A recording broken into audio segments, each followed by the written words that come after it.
আজকে তোমাদের সঙ্গে শেয়ার করব আলুর পরোটা। এখানে পেঁয়াজ কুচি করা আছে, টমেটো কুচি, লঙ্কা কুচি, আর এদিকটা আলু আর কটা গাজর ছিল, শুকিয়ে যাচ্ছিলো, তাই ওই 3-4টে গাজর দিয়ে দিয়েছি সেদ্ধ করার জন্য, খাওয়া ঠিক হয়ে যাবে। এদিকে সেদ্ধ আলুটা সুন্দর হয়েছে, কিন্তু গাজরটা একটু শক্ত শক্ত ছিল বলে আলাদা করে নিলাম, আলাদা করে থেতো করে নেবো। এদিকে তোমার গাজরটাকে আলাদা করে নেওয়া হয়ে গেছে, এদিকে ম্যাশ করছি, দেখেছো? আর এইটা দিয়েই আবার আলুগুলোকেও ম্যাশ করে নেবো। সুন্দর হয়েছে, গরমটাও লাগালো না হাতে। এদিকে দেখো কত সুন্দর দেখতে লাগছে, বুঝতে তো পারবে না কেউ কী দিয়েছে ভেতরে, ঠিক খেয়ে নেবে।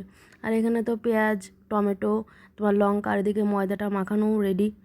আমার এবার পুরটাও রেডি হয়ে সব কিছু একসঙ্গে দিয়ে মেখে নিয়েছি আলুটাকে, মানে পুরটা তাহলে রেডি হয়ে গেল আর কি। এবার পুরটা একটু বেশি করেই দিতে হবে, পুর বেশি দিলে ভালো লাগে। দেখো এরকম ধরে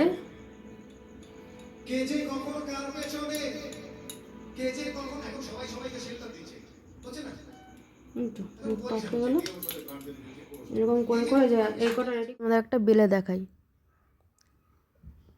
এইভাবে আস্তে আস্তে বেলে নিতে হবে। আমি কিন্তু জোর দিয়ে বেলিনি, তারপরে ভেজে নিলেই রেডি পরোটা। ভালো থাকবেন, সুস্থ থাকবেন, ফিরবো অন্য নতুন ব্লগে। এটা তো ব্লগ হচ্ছে না, একটা রান্নার ভিডিও শেয়ার করছি তোমাদের।